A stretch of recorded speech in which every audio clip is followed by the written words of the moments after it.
સ્પર્ધાત્મક પરીક્ષાને લગતા દરેક વિષયોના વિડીયોઝ, ડેઇલી કરંટ અફેર્સ તથા નવી ભરતીની માહિતી મેળવવા માટે જોતા રહો અમારી યુટ્યુબ ચેનલ ICE રાજકોટ અને અમારી ચેનલને સબસ્ક્રાઇબ કરો તથા બેલ આઇકોન પ્રેસ કરો જેથી દરેક નવા વિડીયોની નોટિફિકેશન મેળવી શકો. નમસ્કાર વિદ્યાર્થી મિત્રો, ICE ના YouTube ચેનલ પર આપ સૌનું હાર્દિક સ્વાગત છે. મિત્રો, આજે આપણે ભૂગોળનો કંઈક એવા ટોપિક પર ચર્ચા કરવાના છીએ જે ક્લાસ 1, 2, 3 ત્રણ લેવલ ઉપર ઇમ્પોર્ટન્ટ બને છે. ક્લાસ 3 માં ફેક્ટ બેઝ ડેટા આવે છે, ક્લાસ 1, 2 માં એના કન્સેપ્ટ ઇમ્પોર્ટન્ટ બને છે. તો એવા કયા ટોપિક છે? તો કે પૃથ્વીની ગતિઓ. તરત થઈ કે હવે આમાં ક્લાસ 1, 2 તો યસ મિત્રો. જો પૃથ્વીની ગતિઓ, ધરી ભ્રમણ ને પરિક્રમા આપણે સૌ જાણીએ છીએ, પણ એને લઈને પ્રશ્ન કેવા હોઈ શકે, દિવસ રાત થવાના કારણો, એ તમામ પ્રકારની આપણે પ્રશ્ન સાથેની ચર્ચા કરીશું. સેકન્ડ છે ધરી ઉપર નમન. આપણે સૌ જાણીએ છીએ કે પૃથ્વીની ધરી ઉપર નમી ગઈ છે. ઓકે, તો પૃથ્વી તો ઠીક છે, એની ઇફેક્ટ શું આવશે? પૃથ્વી જે છે ધરી ઉપર નમી ગઈ તો એની ઇફેક્ટ શું આવશે? આના સિવાય સૂર્યમંડળના 8 ગ્રહના નમન ઉપર આપણે વાત કરવાના છીએ. પ્રશ્ન પોસિબલ છે. જો પીઆઈ માં પૂછી લીધું હતું કે નહીં કે ભાઈ નીચેમાંથી કયો ગ્રહ પાણીમાં તરશે, તો આપણે પૃથ્વી પર નમી ગયેલી છે તો પ્રશ્ન પૂછી શકે કે સૌથી વધારે કયો ગ્રહ નમી ગયેલો છે. તો આ પ્રકારના પ્રશ્ન અને સાથે ચર્ચા કરીશું. ત્રીજો અગત્યનો ટોપિક રહ્યો છે મિત્રો પ્રદીપ્તિ વૃત્ત. હવે તમે જુઓ ને તો ઓલરેડી આપણે કર્કવૃત્ત છે, મકરવૃત્ત છે, વિષુવવૃત્ત છે એવા તો જાણીએ જ છીએ, પણ આ પ્રદીપ્તિ વૃત્ત શું છે તો એની આપણે માહિતી મેળવવાના છીએ. તો મિત્રો શરૂ કરીએ. તો પ્રથમ એનો ટોપિક આવશે રોટેશન એન્ડ રેવોલ્યુશન. પ્રથમ હતું ને કે પૃથ્વીની ગતિઓ. તો પૃથ્વીની ગતિ કેટલી છે? તો કે બે પ્રકારની રહેલી છે. પૃથ્વીની ગતિ બે પ્રકારની છે. એક છે રોટેશન અને એક છે રેવોલ્યુશન. એટલે કે એક છે ધરી ભ્રમણ અને એક છે પરિક્રમણ. ધરી ભ્રમણ અને પરિક્રમણ. જેમ કે પ્રશ્ન હોય કે પૃથ્વી પર દિવસ રાત થવાનું કારણ કયું? આપણે જાણીએ છીએ કે પૃથ્વી પર ડેઈલી દિવસ અને રાત થાય છે, તો એના માટેનું કારણ કયું છે? જો અહીંયા સમજજો. એક છે પૃથ્વીનું ધરી પરનું નમન, પૃથ્વીની ધરી ઉપર નમેલી છે. સેકન્ડ છે પૃથ્વીનું ધરી ભ્રમણ છે. ત્રીજું છે આપેલા બંને સાચા છે અને ઓપ્શન ડી આપેલો છે એક પણ નહીં. અને પ્રશ્ન જો કેવો છે કે પૃથ્વી ઉપર દિવસ રાત થવાનું કારણ, અને આપણે જો આમાં ઉતાવળ કરી નાખીએ તો શક્યતા છે કે જવાબ કદાચ ખોટો પણ પડી શકે. તો ચાલો મિત્રો આ જ પ્રકારના પ્રશ્નને કેવી રીતે સોલ્વ કરાય અને આ ટોપિક કયો છે એને પણ આપણે ડીપમાં સમજવાના છીએ. એટલે કે રોટેશન એટલે કે ધરી ભ્રમણ. ધરી ભ્રમણ. હવે ઘણા મિત્રોને એમ થાય કે ડાઉટ રહી જાય કે આ ધરી ને પરિક્રમણ એમાં લોચા લાગી જાય છે. તો સિમ્પલ સમજો, આપણે મંદિરની શું કરીએ તો પરિક્રમા કરીએ. મંદિરની ધરી ભ્રમણ એવું નથી કહેતા, મંદિરની આપણે પરિક્રમા કરીએ. એટલે શું કરીએ? આખા મંદિરને રાઉન્ડ મારીએ. તો પૃથ્વી આખા સૂર્યમંડળને રાઉન્ડ, સૂર્યને આખું એક રાઉન્ડ મારે તો એ પરિક્રમણ કહેવાય. અને એની જગ્યા ઉપર, એની ધરી ઉપર ફરે તો એને ધરી ભ્રમણ કહેવાય. તો અહીં રોટેશનની વાત છે, એનો અર્થ શું થશે? આ જે છે એ ધરી ભ્રમણ છે. પૃથ્વી એની ધરી ઉપર જે છે એ કન્ટિન્યુઅસલી ફરી રહી છે. પૃથ્વી એની ધરી ઉપર ફરે છે, જેના માટે સમય કેટલો લે છે? તો યાદ રાખવાનું 23 કલાક અને 56 મિનિટ. પૃથ્વીને એની ધરી ઉપર એક રાઉન્ડ મારતા કેટલી વાર લાગે છે? 23 કલાક અને 56 મિનિટ. તો પૃથ્વી એની ધરી ઉપર ફરી રહી છે. હવે જો પૃથ્વી ધારો કે આપણે આમ સીધી રીતે સમજવા માટે કન્સેપ્ટમાં, આ પૃથ્વી ફરે છે તો શું થશે કે અહીંયા સૂર્યનો એક ભાગ હશે આવી રીતે. તો જે ભાગ પૃથ્વી, સૂર્યની સામે પૃથ્વીનો જે ભાગ આવે છે એ શું થશે? એ સૂર્યનો પ્રકાશ મેળવશે એટલે કે ઉજ્જવલ થશે. તો એ વિસ્તારમાં શું હશે? દિવસ હશે. પણ એની એક્ઝેક્ટ પાછળનો ભાગ હશે તો ત્યાં તો સૂર્યનો પ્રકાશ પહોંચશે નહીં, તો ત્યાં શું હશે? રાત હશે. તો પૃથ્વીની એક બાજુએ દિવસ હશે અને પૃથ્વીની એક બાજુએ રાત હોય છે. તો આવું શા કારણે બને છે? તો કે પૃથ્વી એની ધરી ઉપર ફરે છે એટલા માટે આવું બને છે. હવે સપોઝ પૃથ્વી સ્ટોપ થઈ ગઈ તો શું થાય? જો આ પીએમ આ પ્રકારનો પ્રશ્ન હતો પણ ખરો કે પૃથ્વીની ધરી ફરતે ફરવાનું બંધ કરી દે તો શું થાય? પૃથ્વી ફરે છે, એ ઊભી રહી જાય તો શું થાય? તો જો આપણે બીજી રીતે સમજીએ. અહીં પણ ધારો કે આ સૂર્ય છે અને આપણી પૃથ્વી છે, ફરી રહી છે. હવે પૃથ્વી જે છે એનો એક્ઝેક્ટ આ ભાગ જે છે સૂર્યની સામે આવશે તો સૂર્યપ્રકાશ અહીંયા પડશે તો અહીંયા શું હશે? દિવસ હશે. અને અહીંયા શું હશે? રાત હશે. તો પૃથ્વી પર દિવસ રાત થવાનું કારણ કયું છે? તો કે પૃથ્વીની ધરી ઉપર શું કરે છે? ભ્રમણ કરે છે. પૃથ્વી ઉપર એની ધરી ઉપર ભ્રમણ કરે છે એટલે પૃથ્વી ઉપર દિવસ રાત થાય છે. હવે સપોઝ પૃથ્વી ફરતી ફરતી સ્ટોપ થઈ ગઈ, હવે નહીં ફરવાની, તો શું થશે? વિચાર કરો, પૃથ્વી આમ સ્ટોપ થઈ ગઈ તો પૃથ્વીનો આટલો ભાગ છે સતત સૂર્યની સામે રહેશે અને આટલો ભાગ છે સતત સૂર્યની વિરુદ્ધ દિશા, પૃથ્વીનો અંધારો ભાગમાં રહેશે. એટલે કે આ ભાગ ઉપર સતત પ્રકાશ આવશે તો આ ભાગ ઉપર સતત ને સતત હંમેશા માટે દિવસ રહી જશે અને આ ભાગ ઉપર શું રહી જશે? રાત રહી જશે. પૃથ્વી ફરવાનું સ્ટોપ કરી દેશે તો જો સમજો, આ ભાગ હંમેશા દિવસ થઈ જશે અને આ ભાગ હંમેશા રાત થઈ જાય છે. પણ આવું નથી. શા માટે? તો પૃથ્વી ફરે છે એટલે સતત આ ગાળો છે એ થોડાક સમય પછી અહીંયા આવશે, આ ગાળો છે અહીંયા જશે, એટલે પૃથ્વી ઉપર દિવસ રાત થતા રહે છે. જો કે અહીંયા સૂર્ય હોય તો અત્યારે તમે જુઓ કે ભાઈ આ આપણો ભારત વાળો ભાગ હવે આવવા તૈયારી છે. જેમ કે જુઓ કે હવે ધીરે ધીરે સૂર્ય ઉગી રહ્યો છે એવું સમજીએ તો આ આપણું ભારત આવ્યું, આ ભારત, અહીંયા દિવસ આવ્યો. ઓકે, હવે આગળ જતા અંદાજિત 12 કલાક જેટલો સમય લઈએ આપણે. હવે દિવસ રાતમાં તફાવત પણ છે એ પણ જોશું, પણ આપણે એકચ્યુઅલ કન્ડિશન વિચારીએ કે પૃથ્વી સીધી છે તો 12 કલાક પછી પૃથ્વી જે છે, આપણો ભારત જે હતું એ અહીંયા આવશે, ત્યાંથી પછી અહીંયા આવશે, તો 12 કલાક દિવસ હશે અને 12 કલાક જે છે સામાન્ય રીતે રાત રહેતી હોય છે. તો આ મુજબ જોઈએ તો પૃથ્વીની ધરી ઉપર ફરે છે એટલા માટે પૃથ્વી ઉપર દિવસ રાત થાય છે. અને પૃથ્વી સ્ટોપ થઈ જશે તો હંમેશા પૃથ્વીના એક ભાગમાં દિવસ થઈ જશે અને પૃથ્વીના એક ભાગમાં હંમેશા માટે રાત રહી જશે. અહીં પૂછેલું હતું કે પૃથ્વી ઉપર દિવસ રાત થવાનું કારણ કયું છે? તો કે પૃથ્વીનું દિવસ રાત થવાનું કારણ પૃથ્વીનું ધરી ભ્રમણ છે. પૃથ્વી એની ધરી ઉપર ફરી રહી છે એટલા માટે પૃથ્વી ઉપર દિવસ અને રાત થાય છે. ઓકે, આગળ વધીએ. પૃથ્વી પર અલગ અલગ ઋતુઓનું કારણ કયું છે? જો જોરદાર પ્રશ્ન ઓલરેડી પૂછાઈ ગયેલો છે, યુપીએસસી લેવલ સુધી પૂછાઈ ગયેલો છે કે પૃથ્વી પર અલગ અલગ ઋતુઓનું કારણ કયું છે. ઓકે, ઓપ્શન જોઈએ તો પૃથ્વીનું પરિક્રમણ, પૃથ્વીનું ધરી ભ્રમણ, આપેલ બંને અને એક પણ નહીં. ઓકે, હવે તમારી પાસે એક કન્સેપ્ટ ક્લિયર થઈ ગયો, પૃથ્વીનું ધરી ભ્રમણ, કે પૃથ્વીની ધરી ઉપર ફરે છે એને આપણે કહીએ છીએ ધરી ભ્રમણ. ઓકે, પરિક્રમણનો મેં તમને ઓલરેડી કન્સેપ્ટ કીધો કે ધારો કે સેન્ટરમાં સૂર્ય છે. ઓકે, સૂર્યની ફરતે પૃથ્વી જે છે આટા મારે છે. જેમ કે જુઓ, સેન્ટરમાં સૂર્ય રહેલો છે અને પૃથ્વી છે તે ફરતે ફરી રહી છે અને એને જ આપણે કહીએ છીએ રેવોલ્યુશન એટલે કે પરિક્રમણ. પરિક્રમણ યાદ રાખજો ખાસ. પૃથ્વી જે છે એ સૂર્યની ફરતે ફરી રહી છે જેને આપણે કહીએ છીએ પરિક્રમણ. પૃથ્વી પર દિવસ અને રાતની લંબાઈમાં તફાવતનું કારણ. હવે જુઓ, અહીંયા પૂછેલું છે એક તો અલગ અલગ ઋતુઓનું કારણ, આ એક પ્રશ્ન બને છે આપણા માટે. બીજો પ્રશ્ન અહીં જ બનાવેલો છે કે પૃથ્વી પર દિવસ અને રાતની લંબાઈમાં તફાવતનું કારણ. દિવસ અને રાતની જે લંબાઈ છે એમાં પણ તફાવત આવે છે એ આપણે જાણીએ છીએ કે ભાઈ ઇવન તમે જુઓ તો કે ભાઈ આપણે દિવસ જે છે એ ક્યારેય એવું નથી બનતું કે સવારે 6 વાગે સૂર્ય ઉગ્યો હોય તો સાંજે 6 વાગે જ આથમે, અને નાઇટમાં એવું નથી કે સાંજે ભાઈ 9 વાગે રાત અંધારું થઈ ગયું હોય તો સવારે 9 વાગ્યા લગી અંધારું છે. એટલે કે દિવસ અને રાતની જે લંબાઈ છે એમાં ફેરફાર પણ જોવા મળે છે. તો પૃથ્વી પર દિવસ અને રાતની લંબાઈમાં તફાવતનું કારણ કયું છે? જો એ બે ત્રણ કન્સેપ્ટને સાથે લઈને ચાલુ છે મિત્રો. એક અહીંયા લખ્યું છે પૃથ્વી પર અલગ અલગ ઋતુઓનું કારણ, અલગ અલગ ઋતુઓનું કારણ. તો એ પ્રશ્ન આપણા માટે એક અંજાન છે. સેકન્ડ આપેલું છે પૃથ્વી પર દિવસ અને રાતની લંબાઈનું તફાવતનું કારણ કયું છે? તો અહીં આપણે ઓપ્શન જોઈએ તો પૃથ્વી એની ધરી ઉપરનું નમન છે તે, સેકન્ડ છે પૃથ્વીનું ધરી ભ્રમણ છે, અને એક છે આપેલ બંને અને એક પણ નહીં. તો આપણા માટે બીજો પ્રશ્ન થઈ ગયો. ઓકે, ત્રીજો પ્રશ્ન પણ એને સંલગ્ન છે કે સૂર્યમંડળમાં સૌથી વધારે ધરી પર નમેલો ગ્રહ કયો છે? જો આપણે એ તો જાણીએ છીએ કે આપણી પૃથ્વી છે એ થોડી ઘણી નમેલી છે. સૂર્યમંડળમાં કુલ 8 ગ્રહ રહેલા છે, તો 8 ગ્રહમાં સૌથી વધારે ધરી ઉપર નમેલો ગ્રહ કયો છે?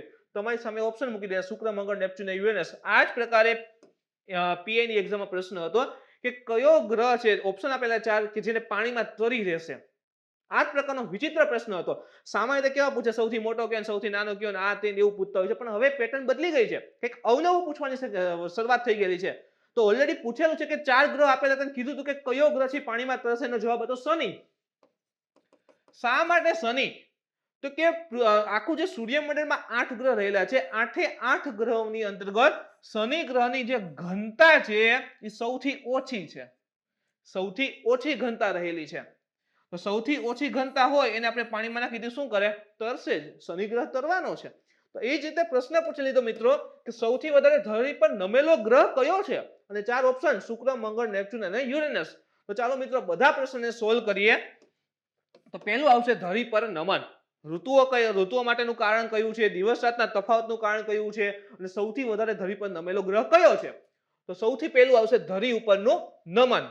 ઓકે, પૃથ્વી એની ધરી ઉપર નમેલી છે એ આપણે સૌ જાણીએ છીએ. કેટલી નમી છે? તો પહેલેથી આપણને કહે છે કે ભાઈ આ રીતે પૃથ્વી ધરી હોય તો આ 23.5 અંશે જે છે એ પૃથ્વી નમી ગયેલી છે. પૃથ્વીની ધરી ઉપરથી નમી ગયેલી છે. કેટલી? તો કે 23.5 અંશ જેટલી જે પૃથ્વી છે એ નમી ગઈ છે. જેમ કે આપણે અહીંયા પણ સમજીએ સાથે. ખરેખર કેવું હોવું જોઈએ કે પૃથ્વી આ રીતે હોવી જોઈએ. ધરી ઉપરનું નમન કેટલું છે અહીંયા જુઓ તો ધરીને 0 અંશ છે, નમન છે નહીં.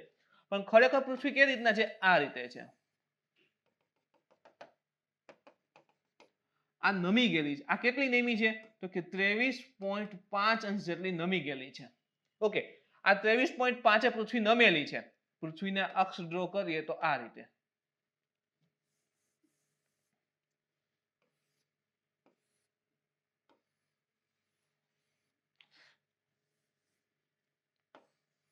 આ પૃથ્વી આ રીતે કેટલી નમી ગઈ? તો કે 23.5 નમી ગઈ છે. ઓકે, આની ધરીને લીધે. ઓકે, આ સાઈડ થી એંગલ ગણી તો કેટલો થશે? 66.5. 66.5. તો પૃથ્વીની જે મૂળ ધરી હતી એનાથી 23.5 આમ નમી ગયેલી છે. તો શું થશે? આ રીતે પૃથ્વીની ધરી ઉપર નમી ગઈ છે અને પૃથ્વી પાછળની ધરી ઉપર ફરે છે. તો આ પ્રકારની ઘટના જે છે એની બનતી હશે. આ પ્રકારનું આખું ચિત્ર જે છે ને અવકાશમાં ક્રિએટ થતું હશે. તો પૃથ્વીની અક્ષ જે છે એ લંબવત નથી પરંતુ કેવું છે? અક્ષીય નમન છે. પૃથ્વીની જે અક્ષ છે એકદમ સીધી આ રીતે નથી પણ કેવી રીતે છે? તો લંબવત છે, આ રીતે નમેલી છે. જ્યારે કેટલાક ગ્રહ છે જેવા કે બુધ, શુક્ર અને ગુરુ એની અક્ષ ઉપર લંબવત છે. લંબવત એટલે કે એનું ધરી પરનું નમન 0 છે. સમજો. જેમ કે આ છે બુધ છે, પછી શુક્ર છે, પૃથ્વી છે, પછી તો કે મંગળ છે, ગુરુ છે, શનિ છે, યુરેનસ છે અને છેલ્લે નેપચ્યુન છે. પ્લુટો નથી. ઓકે, તો અહીં કીધેલું છે કે બુધ, શુક્ર અને ગુરુ. તો આ છે બુધ, આ છે શુક્ર અને આ છે ગુરુ. જો બાકી બધાય ગ્રહ ધરી ઉપર નમેલા છે. જો આ ગ્રહ સીધો છે, અહીં રાઉન્ડ જો એકદમ સીધું છે, આ રાઉન્ડ સીધું છે ને આ રાઉન્ડ સીધું છે. તો આ ત્રણેય ગ્રહ છે ને એકદમ સીધા છે, નમેલા નથી. આ કેમ આ રીતે દેખાય છે? તો આ રીતે સીધા છે, નમેલા નથી. આપણી પૃથ્વી જો તો પૃથ્વી નમી ગયેલી છે, મંગળ છે એ પણ નમી ગયેલો છે, ઇવન શનિ છે, યુરેનસ છે, નેપચ્યુન છે, એ બધા એની ધરી ઉપર નમન દર્શાવે છે. માત્ર ને માત્ર 3 જ ગ્રહ એવા છે જેને ધરી ઉપરનું નમન નથી, એટલે કે ધરી પર લંબવત છે. એવા કયા છે? બુધ, શુક્ર અને ગુરુ. ત્રણ ઇમ્પોર્ટન્ટ છે મિત્રો, યાદ રાખજો. હવે અહીંયા વાત આવીએ કયા ગ્રહ ધરી ઉપર નમેલા છે એ માહિતી મેળવી લીધી. આપણી પૃથ્વી પર ધરી ઉપર નમેલી છે. ઓકે, તો ધરી ઉપર નમેલી છે તો એનાથી શું થાય? એનાથી થાય શું? તો કે ધરી ઉપર પૃથ્વી નમેલી છે એનાથી મિત્રો દિવસ અને રાતનો જે સમયગાળો છે એમાં તફાવત ઉત્પન્ન થાય. કેવી રીતના એ પણ આપણે માહિતી મેળવીએ. જેમ કે જો આ રીતે સૂર્ય છે, આ ધારો કે આ સાઈડ છે એ સૂર્ય છે અને આપણી પૃથ્વી જે છે આ રીતે રહેલી છે, આ રીતે રહેલી છે. અહીં સૂર્યના પ્રકાશ આવશે. જો આ ભાગ જે છે આપણે એની અક્ષ ડ્રો કરીએ આ રીતે. ખરેખર પૃથ્વી આમ હોવી જોઈએ. તો આ ભાગમાં તમે જુઓ તો સૂર્યનો પ્રકાશ વધારે આવે છે. હવે પૃથ્વીની ધરી પર ફરી જશે તો આ ભાગમાં રાત કેવી હશે? ટૂંકી હશે. અહીંયા રાત ટૂંકી હશે ને અહીંયા રાત કેવી હશે? લાંબી હશે. તો જો દિવસ અને રાતની જે લંબાઈ છે એમાં તફાવત ઉત્પન્ન થાય છે. તો પૃથ્વી ધારો કે સૂર્ય તરફ આમ નમી ગયેલી હોય તો શું થાય કે એનો અમુક ભાગ જે છે સૂર્યની વધારે સામે છે, બાકીનો ભાગ પાછળ છે. તો હવે આ આખી પૃથ્વી આપણે ડ્રો કરીએ, હવે આ પૃથ્વી આમ ફરતી હશે તો વિચાર કરો આટલો ભાગ જે છે એ ફરીને ઝડપથી સામે આવશે અને આટલો ભાગને જ વાર લાગશે. તો પૃથ્વી ઉપર આ ઉત્તર ગોળાર્ધમાં ધારો કે આ રીતે હોય તો રાત કેવી થઈ જશે? ટૂંકી થઈ જશે અને અહીં રાત કેવી થઈ જશે? લાંબી થઈ જશે. તો દિવસ અને રાતની લંબાઈમાં તફાવત આવવાનું કારણ કયું છે? તો કે પૃથ્વી એની ધરી ઉપર કેવી છે? તો કે નમેલી છે.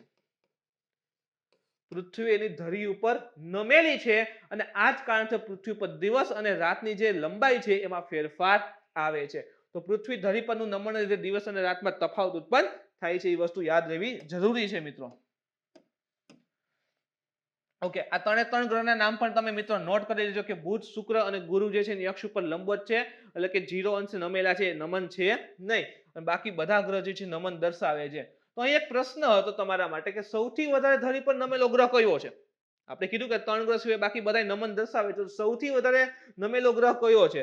તો જુઓ, સંપૂર્ણ સૂર્યમંડળમાં સૌથી વધારે અક્ષીય નમન કયો ગ્રહ દર્શાવે છે? તો યાદ રાખો, યુરેનસ છે. જુઓ, આખો ગ્રહ જે છે ને લંબવત જ ફરે છે, 90 અંશે ફરે છે. જુઓ અહીં સામે તો ગ્રહ કેમ ફરતો હોય? આમ ફરતો હોય. આખો ગ્રહ આમ ફરે છે. અહીં પણ તમને ક્લિયર થશે. જેમ કે પૃથ્વી જો આપણી ધરી પર આમ ગોળ ગોળ ફરે છે, યુરેનસ આખો આમ કહેવાય ને કે હોરિઝોન્ટલી ફરે છે. આ બધા વર્ટિકલી ઉભા રહીને ફરે છે, આ બધા હોરિઝોન્ટલી ફરે છે. તો અહીં તમે જુઓ આ કેટલો નમેલો છે, ખાલી આપણે આમ ડ્રો કરીએ તો પૃથ્વીનું નમન કેટલું આવે છે? 23.5 છે. અને અહીં નમન જુઓ તો ગ્રહ આખો આમ જ નમી ગયો છે. અહીં ટોટલ નમન કેટલું દર્શાવે છે? આશરે 90 અંશ જેટલું નમન દર્શાવે છે. તો સંપૂર્ણ સૂર્યમંડળમાં સૌથી વધારે નમેલો કોઈ ગ્રહ હોય તો એ કયો છે? યુરેનસ છે. ઇવન એ 90 ને પરંતુ 90 થી પણ વધારે 98% નમેલો છે. એટલે આ જે ગ્રહ છે ને એ વધારે પડતો આમ નમી ગયો છે અને એવી રીતના ફરે છે. હવે વિચાર કરો, એનો ઉત્તર ધ્રુવ છે ને એની ભૂમધ્ય રેખા ઉપર આવે. ભૂમધ્ય રેખા એટલે વિષુવવૃત્ત. તો વિષુવવૃત્ત શું છે, ધ્રુવ શું હોય છે? તો મિત્રો એક આપણે જીઓગ્રાફીમાં જે શરૂઆત કરી ત્યારે વિડીયો હતો અક્ષાંશ નામનો વિડીયો જીઓગ્રાફી સિરીઝમાં. મહેરબાની કરીને હજી કહું છું કે નો જોયો તો જોઈ લ્યો. આના અંદરથી પીએ નો બેઠો પ્રશ્ન હતો કે ભાઈ વિષુવવૃત્તને 2 વાર ઓળંગતી નદી કઈ છે? સીધો પ્રશ્ન તમને એનો જવાબ ત્યાં મળી જશે. આના સિવાય અક્ષાંશ પછી રેખાંશ છે, તો રેખાંશના આધારે પણ પીએ માં ક્વેશ્ચન પૂછાણા હતા. જેમ કે તમને ધ્યાનમાં હશે કે એક સમય આપ્યો તો કે ગ્રીનવિચ ઉપર આટલા વાગ્યા છે, બપોરના 12 છે, તો સવારના 6 વાગે કઈ જગ્યાએ ચા પીવાતી હશે? આ પ્રકારના પ્રશ્ન. તો એ સોલ્વ કરવા માટે રેખાંશનો વિડીયો છે ખૂબ ઇમ્પોર્ટન્ટ સાબિત થઈ શકે એમ છે. જો તમે નો જોયો તો એકવાર વિઝિટ કરી લ્યો, જેથી કરીને તમારો એક પણ માર્ક જાય નહીં. જેમ કે આપણે ફરી વાત કરીએ કે ભાઈ આપણે કીધેલું હતું કે ભાઈ જે અક્ષ છે લંબવત છે. ઇન શોર્ટ કે એનો જે ઉત્તર ધ્રુવ જે છે એની ભૂમધ્ય રેખા ઉપર છે. તો ઉત્તર ધ્રુવ ક્યાં હોય? ધારો કે આપણે પૃથ્વી લઈએ, પહેલા પૃથ્વીની સાપેક્ષમાં સમજીએ. તો આ એનો ઉત્તર ધ્રુવ છે અને એના સેન્ટરમાંથી પસાર થતી આડી રેખા હોય ને એને ઇક્વેટર વિષુવવૃત્ત કહેવાય. તો યુરેનસના કિસ્સામાં એવું છે, આખો ગ્રહ છે ને પૃથ્વી છે ને, આપણે ધારો કે હવે પૃથ્વીને આપણે મિટાવી દઈ અને હવે થઈ ગયો છે આ ગ્રહ છે યુરેનસ. આ થઈ ગયો છે ગ્રહ યુરેનસ. હવે યુરેનસના કિસ્સામાં એવું છે, આખો ગ્રહ આમ આડો પડી ગયો છે. તો વિચાર કરો આખો ગ્રહ કેવો થઈ ગયો છે? આમ થઈ ગયો. હવે તો વિષુવવૃત્ત તો ફિક્સ જ, એના કેન્દ્રમાંથી પસાર થતી આડી રેખા છે. પરંતુ એનો ઉત્તર ધ્રુવ તો ક્યાં આવી ગયો? આ ઉત્તર ધ્રુવ આડો પડી જાય તો અહીંયા વિષુવવૃત્ત ઉપર આવી ગયો કે નહીં? તો અહીં ઉત્તર ધ્રુવ થઈ ગયો અને દક્ષિણ ધ્રુવ થઈ ગયો. વિચાર કરો, આ પરિસ્થિતિ છે. એટલે યુરેનસ જે છે ને એની અક્ષ ઉપર આશરે કેટલા? તો કે 98% નમન છે એ દર્શાવે છે અને સૌથી વધારે નમેલો ગ્રહ છે યુરેનસ રહેલો છે. ઓકે, હવે આગળ વધીએ તો પ્રદીપ્ત વૃત્ત એટલે શું? હજી તમને ક્વેરી હશે કે એક પ્રશ્નનો જવાબ નથી આવ્યો. એ કયો છે? તો કે પૃથ્વી પર અલગ અલગ ઋતુઓનું કારણ. એ તમને સમજાઈ જશે, કારણ કે આ ટોપિકને મારે ખૂબ વધારે ડીપમાં લેવો છે. ખાસ કરીને હું તો એમ કે ક્લાસ 3 ને પણ ટાર્ગેટ કરે છે કે સૌથી લાંબો દિવસ કયો છે, સૌથી ટૂંકો દિવસ કયો છે, દિવસ રાત સરખા ક્યારે હોય છે. એ ટોટલી પ્રકારના જે કન્સેપ્ટ છે, એની તારીખ જે છે એ બધું જ આપણે સમજવાના છીએ. અને ત્યારે આનો જવાબ તમને વ્યવસ્થિત પાછો ત્યાં ફરી એકવાર સમજાવી દઈશ. હવે આપણે વાત કરીએ તો પ્રદીપ્ત વૃત્ત એટલે શું થાય? પ્રદીપ્ત વૃત્ત એટલે શું છે? જેમ કે 4 ઓપ્શન આપેલા છે. પૃથ્વીના કેન્દ્રમાંથી પસાર થતી રેખા. પૃથ્વીનું કેન્દ્ર હોય, માંથી પસાર થતી ઊભી રેખા, આડી રેખા નથી કીધું, પણ એક રેખા છે એટલું કીધું છે. ઓકે, પૃથ્વીના બંને ધ્રુવોને જોડતી રેખા. ઓપ્શન સી છે પૃથ્વી પર દિવસ અને રાતનું વિભાજન કરતું વૃત્ત. અને ઓપ્શન ડી છે એક પણ આવું કંઈ હોતું જ નથી, આ ફાકા ફોસદારી છે. ઓકે, તો આપણે વાત કરીએ પ્રદીપ્તિ વૃત્ત એટલે શું થાય. તો મિત્રો પ્રદીપ્તિ વૃત્ત એટલે થાય છે કે પૃથ્વી પર દિવસ અને રાતનું વિભાજન કરતું વૃત્ત. વૃત્ત એટલે એક વર્તુળ હશે ને, કે પૃથ્વી રહેલી છે આપણી ગોળ જ છે, તો આખી પૃથ્વી પર એક ગોળ રાઉન્ડ જ હશે એટલે વૃત્ત કહી શકાય. તો પૃથ્વી ઉપર દિવસ અને રાતનું વિભાજન કરતું જે વૃત્ત રહેલું છે મિત્રો, એને કહીએ છીએ પ્રદીપ્તિ વૃત્ત. યાદ રાખજો, પ્રદીપ્તિ વૃત્ત. ઓકે, ક્યાં હોય છે? બધા કન્ડિશન છે ફરી એકવાર સમજાઈ જશે મિત્રો. આ પૃથ્વી રહેલી છે. ઓકે, એની ખરેખર ધરી આટલી હોવી જોઈએ પણ નમેલી છે કેટલી? તો કે 23.5. 23.5 નમેલી છે. એટલે જો આ ભાગ જુઓ, આ ભાગમાં આટલો જ આવશે. આ ધારો કે ઇક્વેટર આપણે બનાવી દઈએ, આ ઇક્વેટર છે. તો ઇક્વેટરની આ ભાગ જોવો તમે તો આટલો જ આવે છે. તો અહીંયા હોય ધારો કે આટલો ગાળો છે સૂર્યપ્રકાશ મેળવે છે અને આટલો ગાળો છે રાત છે, તો આ પૃથ્વીને ફરી આ ભાગ સામે આવતા ઝડપથી વાર લાગે, સોરી ઓછી વાર લાગશે. જેમ કે અલાસ્કા નામ સાંભળેલું હશે તમે. અલાસ્કા જે છે ને, ધારો કે આ રીતે આ ઉત્તર અમેરિકા ખંડ હોય, આ રીતે ઉત્તર અમેરિકા ખંડ રહેલો છે અને અહીંયા જે છે ને એ અલાસ્કા આવે છે, આ કેનેડા છે, પછી યુએસએ આવે, પછી મેક્સિકો આવે. કે ને મેક્સિકન ઢોકળા, ભલે ઢોકળા ઇન્ડિયન આઈટમ પણ આપણે કહ્યું મેક્સિકન, ભલે મેક્સિકોને ખબર ન હોય, તો આ રીતે મેક્સિકો આવેલ છે. અહીં યુએસએ છે ને આ આવી જાય છે ઉત્તર ધ્રુવ.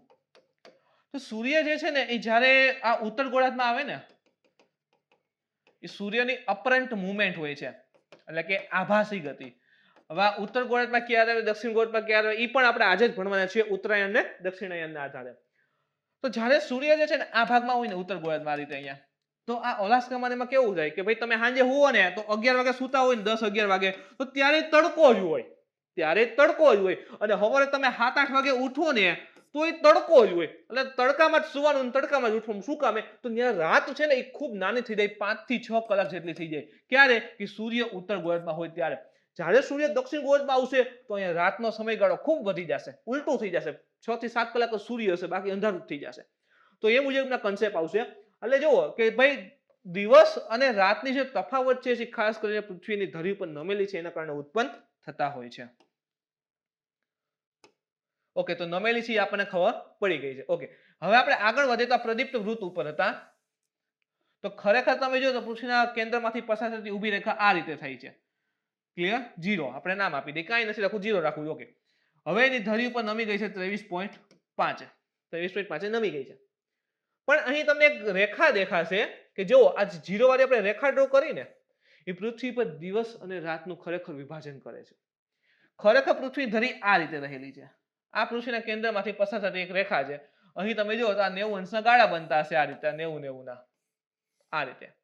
પરંતુ શું થાય છે કે પૃથ્વીની ધરી ઉપર નમી ગઈ છે. નમી ગઈ છે એટલે શું થશે કે ભાઈ આટલો ભાગ છે પ્રકાશ મેળવશે ને આટલો નહીં મેળવે.